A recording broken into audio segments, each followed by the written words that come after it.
Anda menyaksikan News Update pukul 10 waktu Indonesia Barat.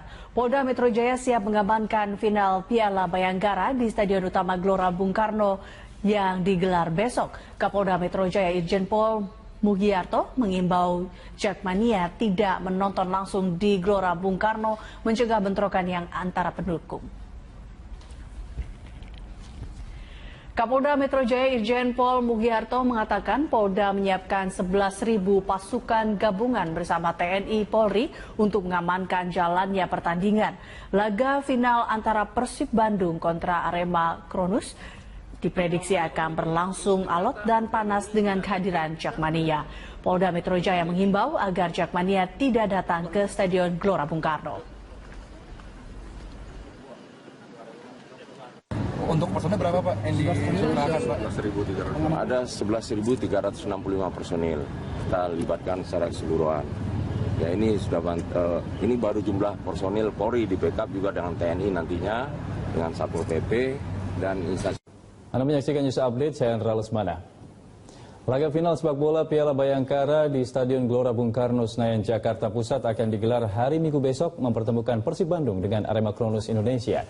Dan untuk mengetahui persiapan jelang final Piala Bayangkara 2016, kita bergabung dengan reporter Ibnu Haikal dan juru kamera Tommy Pribadi langsung dari Gelora Bung Karno, Jakarta.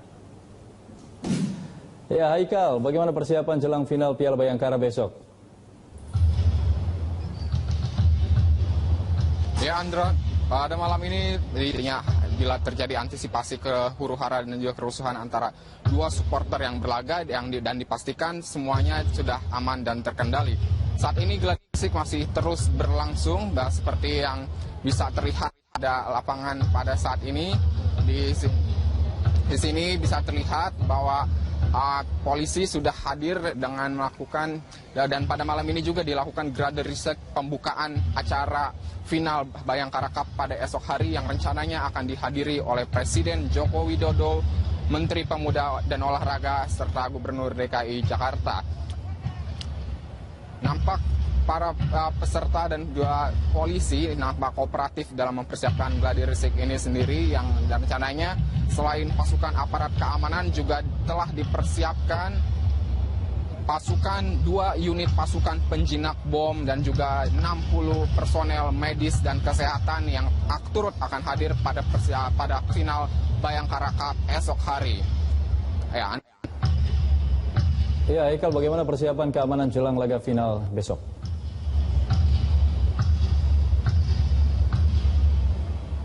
Ya Andra, persiapan untuk menjelang laga final esok hari juga akan diturunkan sebanyak 11.000 personel gabungan dari Mabes Polri, Polda Metro Jaya dan juga Polda Jatim. Ada beberapa skenario yang telah dipersiapkan.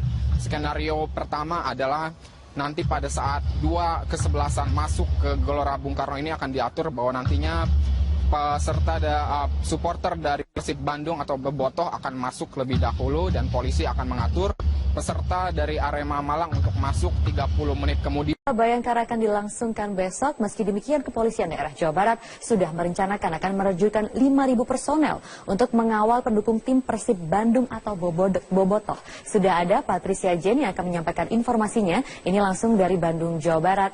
Patricia, bagaimana pengamanan dari Polda Jawa Barat untuk minggu besok? Ya Maria, pihak Polda Jawa Barat akan menurunkan 5.000 personel untuk mengamankan tim pendukung Persib Bandung atau yang lebih dikenal dengan istilah Bobotoh. Besok, pendukung Bandung atau Bobotoh akan berangkat dari Bandung pada pukul 8 pagi menuju ke area Gelora Bung Karno pada pukul 1 siang hari besok. Dan pengamanan dilakukan dengan cukup ketat, yang mana dari 800 bus yang mengangkut Bobotoh, setiap busnya akan dikawal oleh 3 polisi dari gabungan TNI, Polri, dan Pamung Praja. Pihak kepolisian juga akan mengawal dengan rangkaian kawal depan dan kawal belakang untuk barisan bus rombongan. Sementara ada 6 titik kumpul keberangkatan Bobotoh di Jawa Barat, yaitu Stadion Singa Perbangsa di Karawang, Wisma Suryo Situ Belet Purwakarta, Rest Area Kilometer 102 Tol Cimahi, Stadion Persib Bandung, Rest Area Kilometer 125 Tol Purbalenyi, serta lapangan Masjid Ciawi. Untuk mengantisipasi terjadinya bentrok di lokasi rawan kisru, polisi juga membentuk pagar betis di area jalan yang akan dilalui bobotoh. Pengawalan Polda Jawa Barat akan dilakukan hingga memasuki area perbatasan Polda Metro Jaya. Dan di area perbatasan Metro Jaya, rombongan akan dikawal berlapis dengan melibatkan patroli Sabara dan TNI.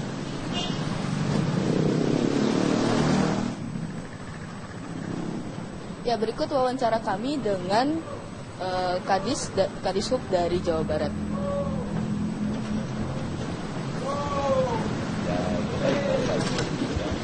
Kalau tidak ada tiket ya tidak perlu harus berangkat ke sana. Ya, kita mungkin akan berkoordinasi dengan Polda apa dengan Pol PP, kita siapkan untuk nobar atau gimana gitu ya. Sehingga nanti yang pasti itu yang berangkat yang sudah punya tiket dan punya seat untuk keberangkatan. Ya, Maria. Ya, Patricia, lalu bagaimana ini sistem pengamanan di dalam arena GBK nanti? Ya, sesuai dengan rapat hasil koordinasi antara Polda Metro Jaya dengan Polda Jawa Barat, akan dilakukan sistem pemisahan dari arena tempat duduk dari Bobotoh dan Aremania. Berikut penjelasannya. Sebanyak 39.000 bobotoh akan dipersilakan memasuki arena Stadion Gelora Bung Karno mulai pukul 1 siang. Setelah seluruh bobotoh masuk, akan dikunci dan pengawalan polisi maksud kami, dan giliran berikutnya sebanyak 10.000 Aremania akan masuk ke tribun Gelora Bung Karno dan ditargetkan pada pukul 3 seluruh penonton akan berada di dalam stadion. Para penonton tetap berada di dalam stadion hingga pertandingan Persib Bandung melawan Arema Kronis Malang dimulai pukul 8.30 malam. Pengawalan ketat dari kepolisian berlaku selama final Bayangkara Cup. Dan selama pertandingan berlangsung, tidak boleh ada penjual makanan maupun minuman. Karena itu, penonton dihimbau untuk membawa perbekalan makanan kering dan minuman yang dikemas ke dalam kantong plastik karena akan menunggu selama 8 jam.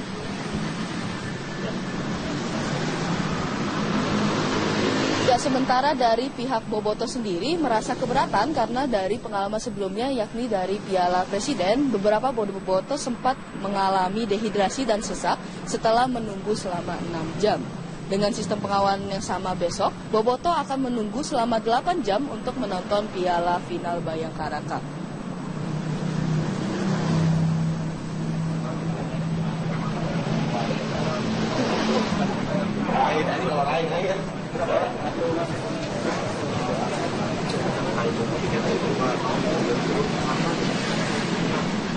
Kembali di Anda di studio, Maria. Wah, baru pembelian tiket saja sudah antri seperti itu ya, bayangkan nanti besok. Baik, terima kasih Patricia Jen untuk informasinya langsung dari Bandung, Jawa Barat. Dan Presiden Joko Widodo menindaklanjuti sidak ke Hambalang dengan menggelar rapat terbatas. Presiden menekankan pentingnya penyelamatan proyek Hambalang sebagai aset negara. Presiden menegaskan pihaknya harus hati-hati dalam mengambil keputusan proyek pusat olahraga Hambalang, khususnya secara teknis mengenai stabilitas tanah yang harus dicek kembali. Presiden juga mengundang BPK, BPKP terkait dengan hasil audit proyek Hambalang serta mengundang Jaksa Agung dan Kapolri untuk mengkaji aspek hukum kasus proyek Hambalang. Presiden mengunjungi proyek Hambalang beberapa waktu lalu yang mangkrak sejak 4 tahun lalu karena kasus korupsi. Proyek ini dibangun di era pemerintahan Presiden Susilo Bambang Yudhoyono. Pemerintah telah memastikan bahwa Hambalang tidak dalam status sitaan KPK, sehingga pemerintah siap untuk melanjutkan proyek pusat olahraga tersebut dengan melalui sejumlah kajian. Tanah ini perlu harus dicek ulang kembali dan saya sudah memerintahkan kepada Menteri PU untuk melakukan itu dan saya akan nanti bisa melaporkan apabila nanti diputuskan untuk kita teruskan aspek-aspek teknis dari sisi audit dan juga hukum betul-betul sudah pada posisi yang memang bisa diteruskan. Menteri Pekerjaan Umum dan Perumahan Rakyat Basuki Hadi Mulyono telah melakukan kajian teknis terhadap proyek Hambalang Bogor. Berdasarkan hasil kajian, pergerakan tanah sangat lambat, kondisi bangunan tegak dan tidak bergeser. Namun untuk mengeluarkan rekomendasi apakah proyek Hambalang dapat diteruskan, pihaknya masih meminta pendapat tim pakar. Dari hasil data pengamatan lapangan, kami akan mendiskusikan dengan pakar yang tadi saya sebutkan. Makanya tadi saya sengaja sebutkan anggota pakarnya. Itu yang akan kita lakukan diskusi dengan beliau untuk kemudian kalau masih perlu data lapangan kita ke lapangan, okay? Agar tim pakar nanti yang ingin menyusun rekomendasi teknis terhadap bangunan gedung T3 Sound ini, okay? Termasuk berdasarkan evaluasi kondisi dan kualitas pekerjaan, AMDAL, IMB dan bersatan lainnya. Kericuhan yang berujung pembakaran di Rutan Malabero, Bengkulu pada Jumat malam diawali dengan penangkapan satu orang tahanan yang diduga sebagai bandar narkoba oleh tim gabungan BNNP dan Polda Bengkulu. Kita bergabung bersama rekan kami Syaza Wisasro langsung dari Bengkulu untuk informasi selengkapnya. Syaza, bagaimana pengusutan kasus ini oleh BNNP Bengkulu hingga saat ini? Ya Robert, memang kasus atau awalnya kericuhan dikarenai atau disebabkan oleh penangkapan satu orang tahanan yang diduga sebagai bandar narkoba yang berada di dalam Rutan Malabero kelas 2 di kota Bengkulu. Dan BNNP sendiri sebelum melakukan penangkapan telah mengantongi satu keterangan saksi, yaitu satu keterangan maksud kami tersangka lainnya sebelum kasus penangkapan ini yang ditangkap di Muko. Dan untuk informasi selengkapnya kami saat ini sudah bersama dengan Kepala BNNP Bengkulu. Ya, Bapak Budi, bisa dijelaskan lebih lanjut selain keterangan dari satu orang tersangka yang ditahan di Muko, adakah bukti-bukti lain yang menguatkan untuk menahan satu orang ini? Ya, memang dari muka sendiri itu, di muka itu kita amankan seorang yang bernama Ferry ya. Di situ dengan barang bukti sabu-sabu yang dikirim dari Bengkulu di dalam suatu kemasan makanan lemang. Nah, setelah diamankan dibawa ke kantor BNNP. Dimintai keterangan, ternyata yang mengirim bernama Wayan yang mengirim melalui travel dia. Ternyata dia diinstruksikan oleh suaminya yang bernama sebutannya Aseng. Nah, dari Aseng ternyata itu tuh diorder oleh Pak Cik yang berada di LP Bentiring. Nah, baik, gitu. Pak.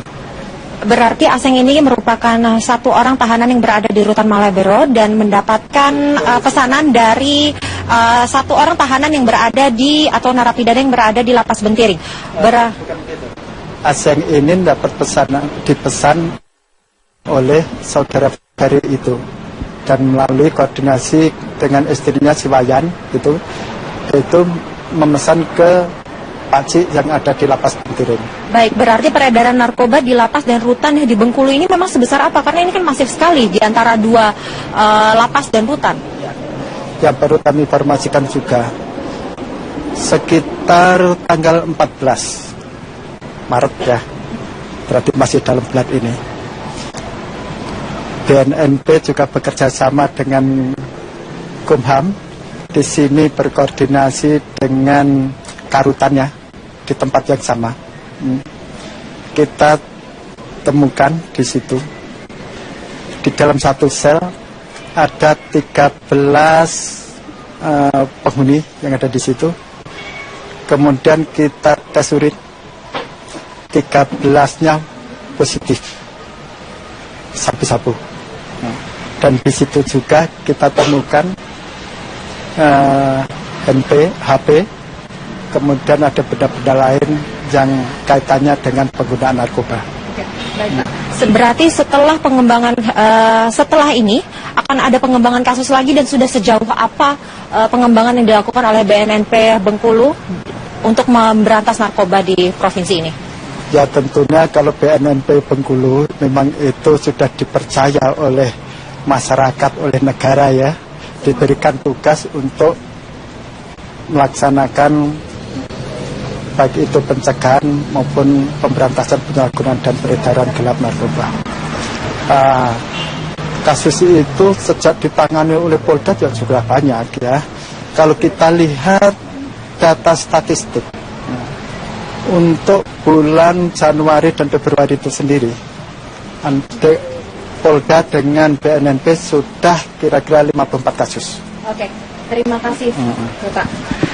Iya, Robert, memang kasus narkoba di Provinsi Bengkulu ini masih tergolong cukup masif karena seperti yang sudah hasil dari wawancara kami, memang ada koordinasi di antara 2 lapas, 1 rutan Malabero dan 1 lagi lapas Bentiring. Dan BNNP dan juga Polda akan terus melakukan pengembangan kasus guna memberantas kasus narkoba ini. Robert. Terima kasih Syaza Wisastro atas informasinya langsung dari Bengkulu. Lanyala Mataliti tidak hadir dalam panggilan terakhirnya hari ini. Kita bergabung bersama rekan kami Vera Bahasuan di kantor Kejaksaan Tinggi Jawa Timur. Vera, apakah hingga sekarang sudah bisa dipastikan Lanyala Mataliti mangkir kembali dari pemanggilan Kejati? Ya, hari ini Senin tanggal 28 Maret 2016 merupakan hari ketiga terhadap pemanggilan tersangka kasus dugaan korupsi dana hibah Kadin Jatim tahun 2012 Lanyala Mataliti. Namun dapat kami laporkan hingga pukul 16.00 pihak Lanyala tetap mangkir dan belum hadir di Kejaksaan Tinggi Jawa Timur. Dapat kami review bahwa kasus ini berawal dari kucuran dana hibah dari Pemprov Jatim senilai 48 miliar rupiah untuk Kadin. Namun ini diselewengkan untuk pembelian IPO Bank Jatim senilai 5,3 miliar rupiah. Sehingga ini dapat menjadi alat bukti yang kuat oleh penyidik Kejati Jatim menetapkan Lanyala sebagai tersangka kasus dugaan korupsi dana hibah Kadin tahun 2012. Dan kami telah melakukan konfirmasi terhadap kuasa hukum Lanyala Mataliti yaitu Ahmad Riyad mengenai kepastian bahwa Lanyala pada hari ini pemanggilan ketiga tidak hadir ataupun kembali mangkir dalam pemanggilan Kejati Jatim. Dan berikut ini pernyataan dari kuasa hukum Lanyala Mataliti, Ahmad Riyad.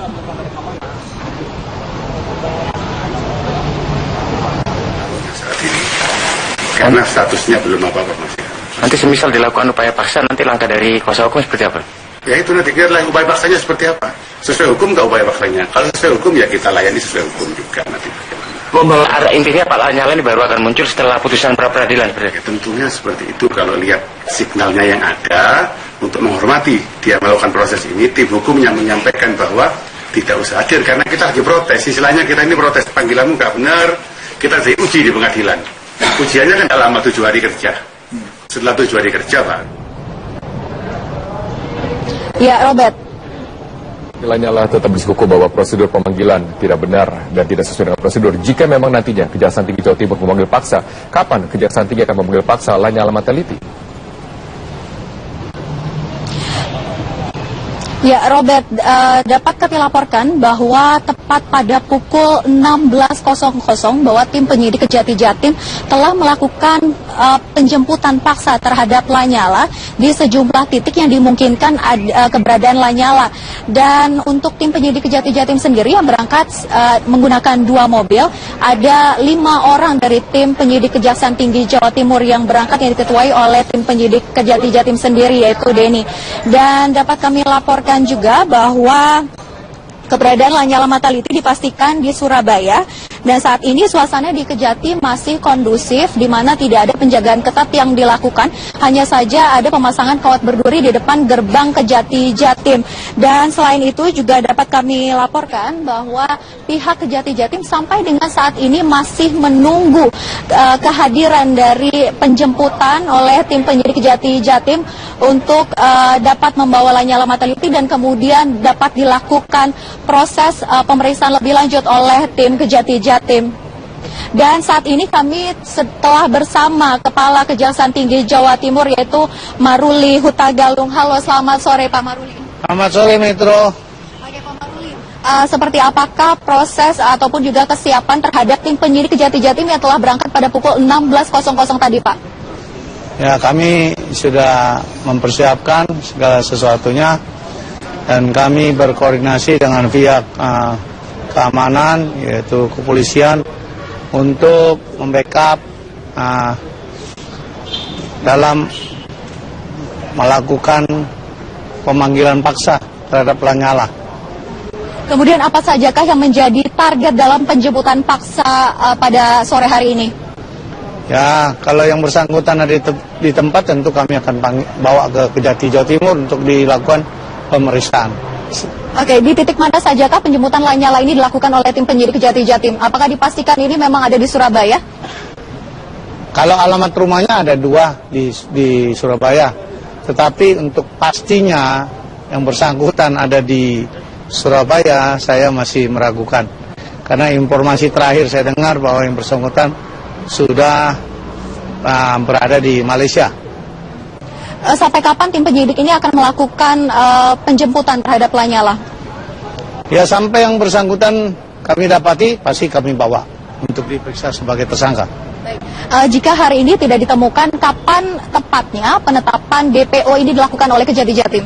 Segera kami tetapkan tersangka sebagai DPO dari Kejati Jawa Timur. Artinya ini tidak menunggu 1 kali 24 jam pada hari ini begitu ya Pak? Tidak perlu ya, supaya cepat proses hukumnya. Jika Lanyala Mataliti dapat ditemukan ataupun dibawa oleh tim penyidik dari Kejati Jatim, tindakan apakah yang dilakukan oleh Kejati Jatim? Apakah melakukan proses pemeriksaan seperti mana biasanya atau seperti apa Pak? Ya, dilakukan pemeriksaan selaku dia sebagai tersangka. Apakah akan diserahkan kepada Kejaksaan Agung? Oh tidak, yang meriksa kasus ini adalah Kejati Jawa Timur. Jadi kita tetap yang melakukan penyidikannya sampai perkara ini bisa kita ajukan ke pengadilan Tipikor Surabaya. Oke, baik, terima kasih banyak Pak Maruli Hutagalung. Sama-sama Metro. Iya, demikianlah wawancara kami terhadap Kepala Kejaksaan Tinggi Jawa Timur Maruli Hutagalung. Robert. Baik, ada ini. Kembali di Anda di studio, Maria. Wah, baru pembelian tiket saja sudah antri seperti itu ya, bayangkan nanti besok. Baik, terima kasih Patria Siajan untuk informasinya langsung dari Bandung, Jawa Barat. Dan Presiden Joko Widodo menindaklanjuti sidak ke Hambalang dengan menggelar rapat terbatas. Presiden menekankan pentingnya penyelamatan proyek Hambalang sebagai aset negara. Presiden menegaskan pihaknya harus hati-hati dalam mengambil keputusan proyek pusat olahraga Hambalang, khususnya secara teknis mengenai stabilitas tanah yang harus dicek kembali. Presiden juga mengundang BPK, BPKP terkait dengan hasil audit proyek Hambalang serta mengundang Jaksa Agung dan Kapolri untuk mengkaji aspek hukum kasus proyek Hambalang. Presiden mengunjungi proyek Hambalang beberapa waktu lalu yang mangkrak sejak 4 tahun lalu karena kasus korupsi. Proyek ini dibangun di era pemerintahan Presiden Susilo Bambang Yudhoyono. Pemerintah telah memastikan bahwa Hambalang tidak dalam status sitaan KPK, sehingga pemerintah siap untuk melanjutkan proyek pusat olahraga tersebut dengan melalui sejumlah kajian. Tanah ini perlu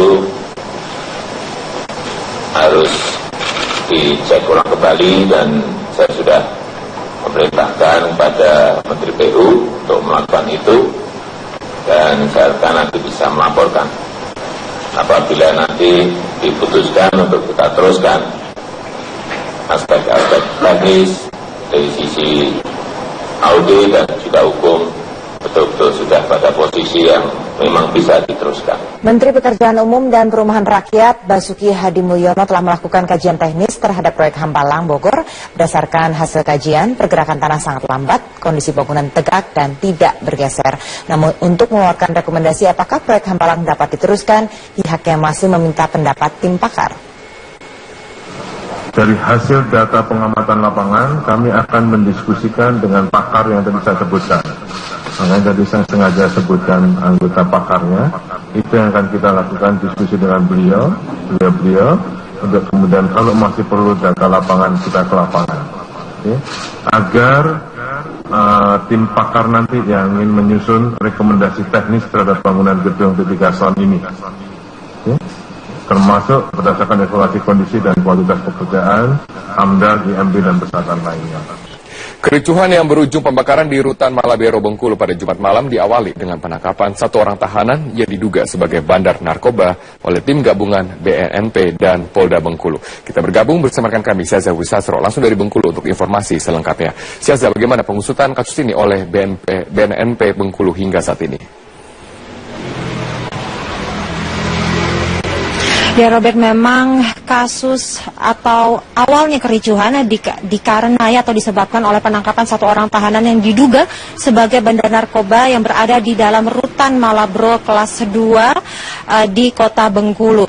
Dan BNNP sendiri sebelum melakukan penangkapan telah mengantongi satu keterangan saksi, yaitu satu keterangan tersangka lainnya sebelum kasus penangkapan ini yang ditangkap di Muko-Muko.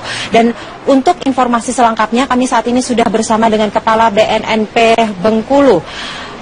Ya, Bapak Budi, bisa dijelaskan lebih lanjut selain keterangan dari satu orang tersangka yang ditahan di Muko-Muko, adakah bukti-bukti lain yang menguatkan untuk menahan satu orang ini? Ya, memang dari Muka-Muka sendiri itu, di Muka-Muka itu kita amankan seorang yang bernama Ferry ya. Kami Vera Bahasuan di kantor Kejaksaan Tinggi Jawa Timur. Vera, apakah hingga sekarang sudah bisa dipastikan Lanyala Mataliti mangkir kembali dari pemanggilan Kejati? Ya, hari ini Senin tanggal 28 Maret 2016 merupakan hari ketiga terhadap pemanggilan tersangka kasus dugaan korupsi dana hibah Kadin Jatim tahun 2012 Lanyala Mataliti. Namun dapat kami laporkan hingga pukul 16.00 pihak Lanyala tetap mangkir dan belum hadir di Kejaksaan Tinggi Jawa Timur. Dapat kami review bahwa kasus ini berawal dari kucuran dana hibah dari Pemprov Jatim senilai 48 miliar rupiah untuk Kadin. Namun ini diselewengkan untuk pembelian IPO Bank Jatim senilai 5,3 miliar rupiah. Sehingga ini dapat menjadi alat bukti yang kuat oleh penyidik Kejati Jatim menetapkan Lanyala sebagai tersangka kasus dugaan korupsi dana hibah Kadin tahun 2012. Dan kami telah melakukan konfirmasi terhadap kuasa hukum Lanyala Mataliti yaitu Ahmad Riyad mengenai kepastian bahwa Lanyala pada hari ini pemanggilan ketiga tidak hadir ataupun kembali mangkir dalam pemanggilan Kejati Jatim. Dan berikut ini pernyataan dari kuasa hukum Lanyala Mataliti, Ahmad Riyad.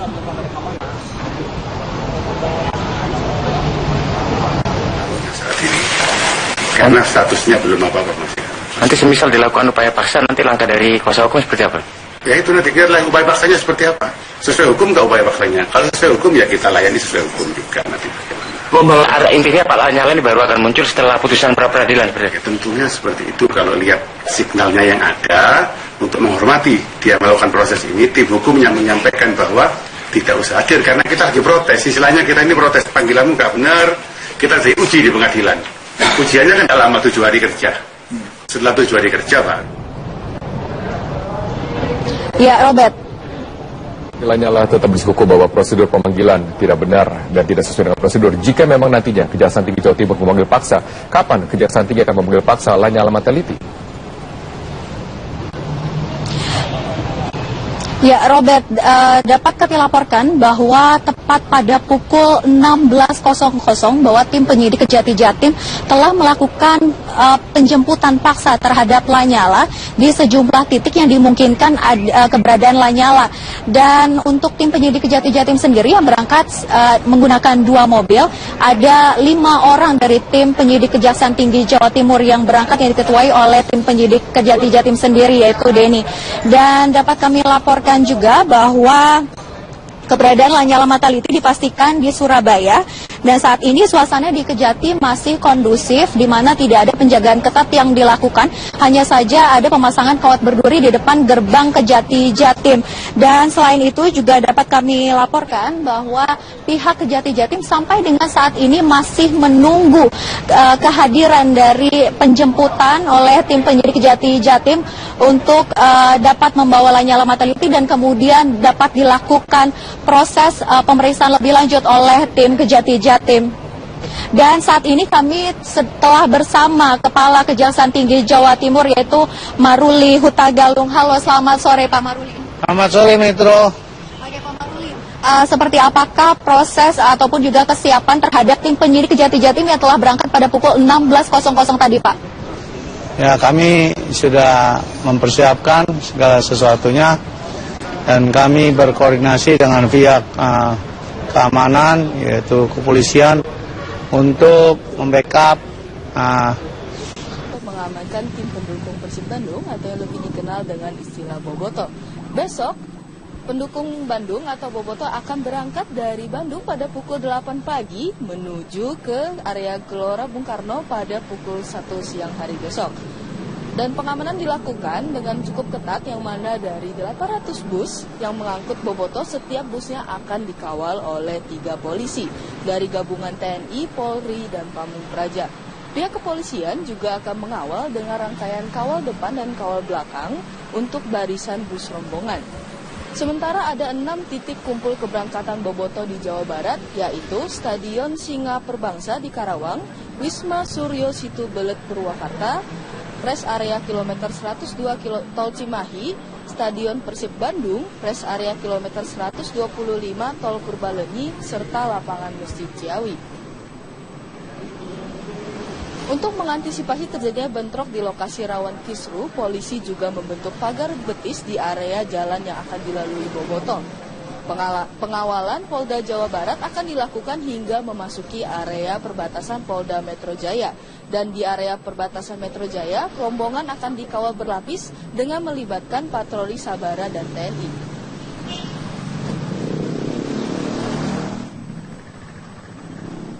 Ya, berikut wawancara kami dengan Kadishub dari Jawa Barat.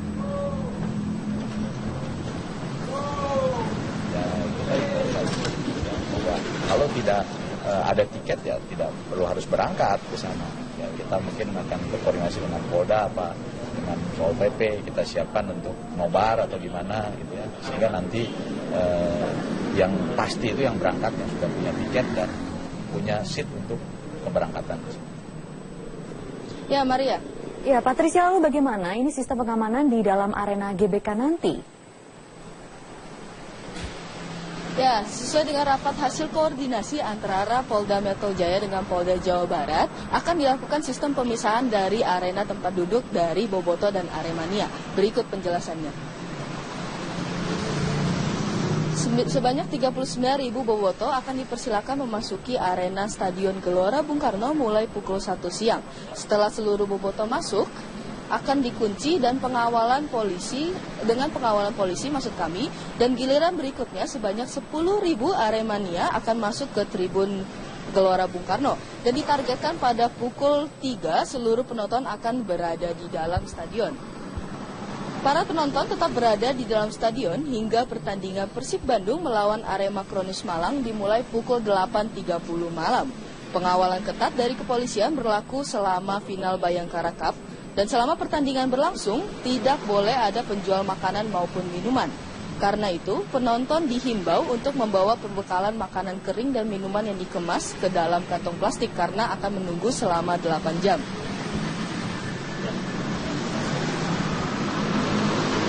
Ya, sementara dari pihak Boboto sendiri merasa keberatan karena dari pengalaman sebelumnya, yakni dari Piala Presiden, beberapa Boboto sempat mengalami dehidrasi dan sesak setelah menunggu selama 6 jam. Dengan sistem pengawalan yang sama besok, Boboto akan menunggu selama 8 jam untuk menonton Piala Final Bayangkara Cup.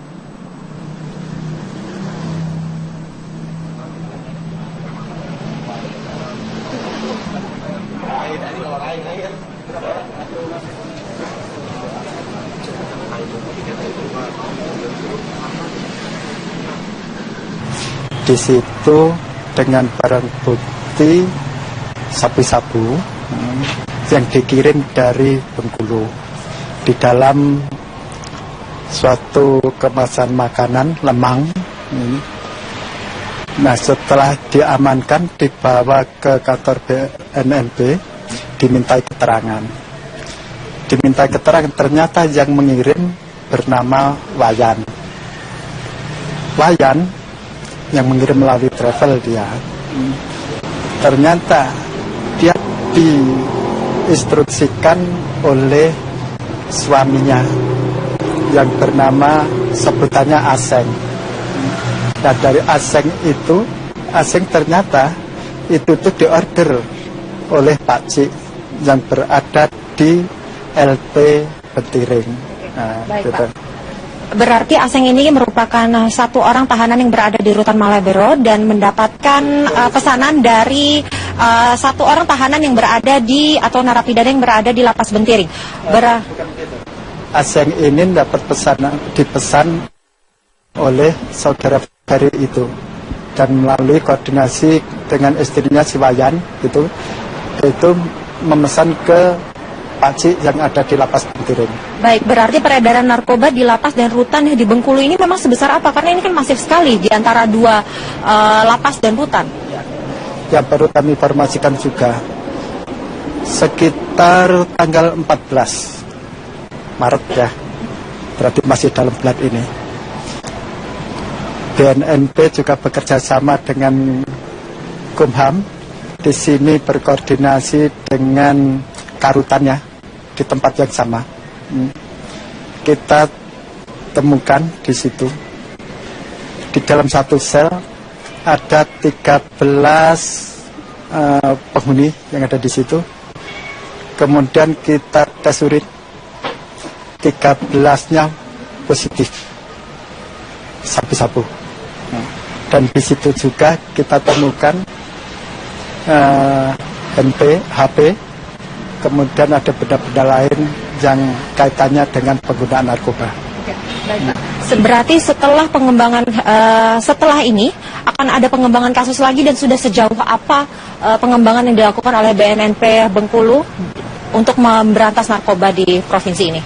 Ya, tentunya kalau BNNP Bengkulu memang itu sudah dipercaya oleh masyarakat, oleh negara ya, diberikan tugas untuk melaksanakan baik itu pencegahan maupun pemberantasan penyalahgunaan dan peredaran gelap narkoba.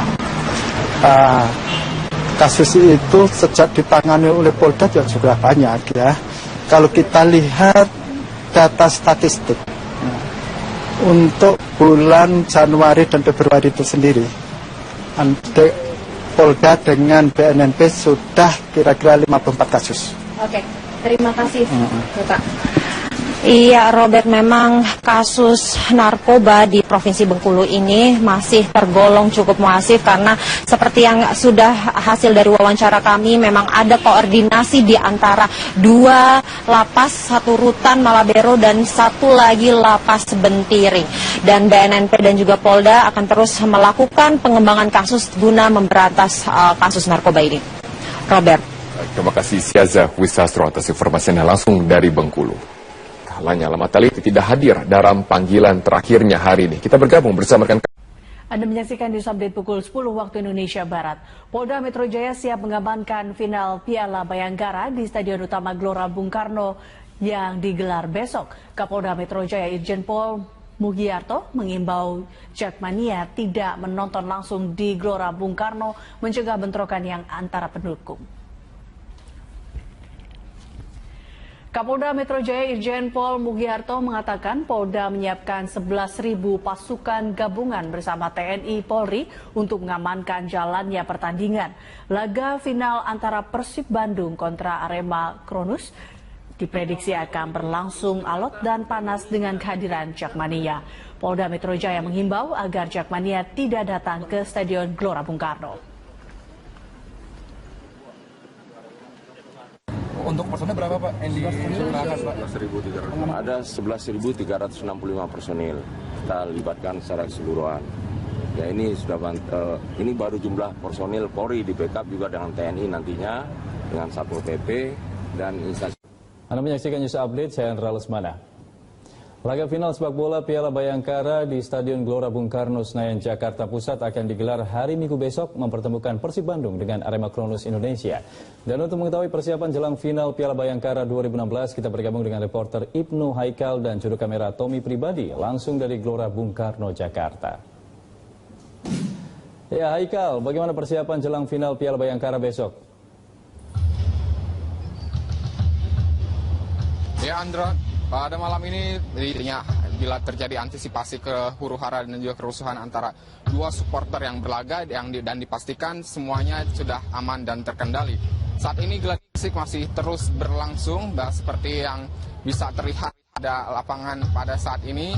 Di sini bisa terlihat bahwa polisi sudah hadir dengan melakukan, dan pada malam ini juga dilakukan gladi bersih pembukaan acara final Bayangkara Cup pada esok hari yang rencananya akan dihadiri oleh Presiden Joko Widodo, Menteri Pemuda dan Olahraga, serta Gubernur DKI Jakarta.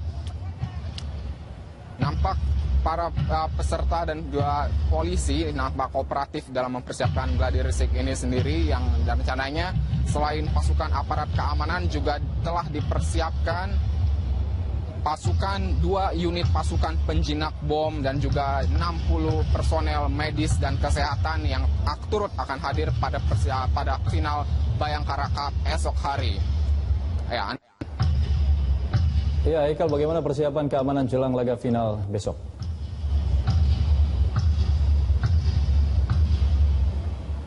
Ya, Andra, persiapan untuk menjelang laga final esok hari juga akan diturunkan sebanyak 11.000 personel gabungan dari Mabes Polri, Polda Metro Jaya, dan juga Polda Jatim. Ada beberapa skenario yang telah dipersiapkan.